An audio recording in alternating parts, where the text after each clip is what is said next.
अस्सलामुअलैकुम जी, welcome to my YouTube channel को सब्सक्राइब कर दें। चलिए आज की वीडियो स्टार्ट करते हैं। आज की ये कहानी एक माने जाने हाइकिंग सर्वाइवर की है जो कि ऊटा के शहर में कैनोन जैसी वीरान जगह पर हाइकिंग के लिए गया था। ऊटा की ये पहाड़ी निहायत ही तंग रास्तों पर मुबनी थी। हाइकिंग के दौरान नीचे उतरते हुए एरन एक बड़े पत्थर से टकरा कर नीचे गिर गया। इस पत्थर का वज़न ज़्यादा होने की वजह से एरन का हाथ बहुत ही बुरे तरीके से फंस चुका था।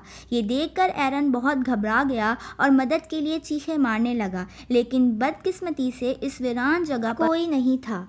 अब एरन बहुत ही घबरा चुका था क्योंकि उस वीरान जगह पर ना ही उसकी सुनने वाला कोई था और ना ही उसकी मदद करने वाला कोई था। पर एरन को उस पत्थर से निजात तो चाहिए था, इसलिए उसने अपना बैग खोलकर मुख्तलिफ चीज़ें निकालना शुरू की, जिसमें उसे एक कैमरा भी नज़र आया। दूसरी हाइकिंग की चीज़ें देखना शुरू की, लेकिन उसमें उसकी मदद के लिए कोई भी चीज़ नज़र नहीं आ रही थी। फिर अचानक से उसे एक नाइफ़ नज़र आई। उसने उस नाइफ़ की मदद से पत्थर को साइड से कुरेदना शुरू कर दिया। वो बहुत देर तक उस पत्थर को उस नाइफ़ की मदद से कुरेदता रहा, लेकिन वो छोटी सी नाइफ़ उस बड़े पत्थर का कुछ नहीं बिगाड़ सकी। ये देखकर फिर भी एरन उस पत्थर को वहाँ से काटता रहा, लेकिन कुछ हासिल नहीं हुआ और अब रात भी हो चुकी थी। एरन बहुत ज़्यादा घबरा गया था। वो नाउम्मीद होकर वहाँ पर बैठ गया और पत्थर से निजात के बारे में सोचने लगा। अब सुबह हो चुकी थी। एरन के दिमाग में एक नया ख्याल आया। उसने एक रस्सी की मदद से पत्थर को बांधा और पूरी जोर लगाकर उसको खींचना शुरू किया।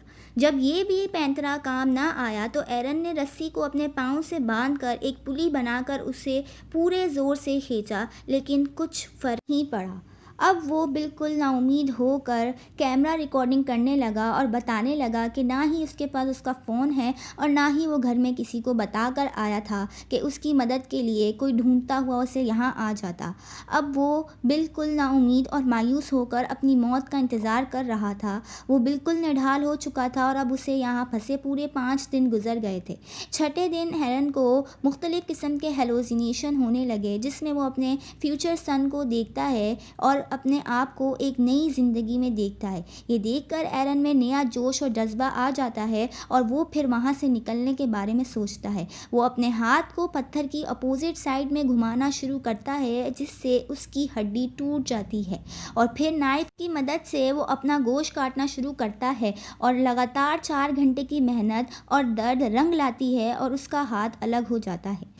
अब एरन बहुत ही निडाल हो चुका था, पर फिर भी वो अपने कटे हुए हाथ की एक वीडियो बनाता है और फिर अपने हाथ पर एक कपड़ा बांधकर सिर्फ एक हाथ की मदद से वहाँ से बाहर निकलता है।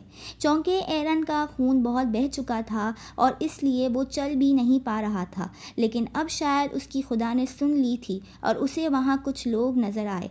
वो चिल्ला चिल्ला के उन लोगों को मदद के लिए बुलाता है। जैसे ही वो लोग उसे देखते हैं, वो उसकी मदद करते हैं और रेस्क्यू वालों को फ़ोन करते हैं। कुछ ही देर में रेस्क्यू वाले आ जाते हैं और एरन को रेस्क्यू करके वहाँ से ले जाते हैं। अब एरन दुनिया भर में एक मोटिवेशनल स्पीकर के नाम से जाना जाता है। वीडियो अच्छी लगी हो तो हमारे चैनल को सब्सक्राइब कर दें, लाइक कर दें, शेयर कर दें, कमेंट कर दें।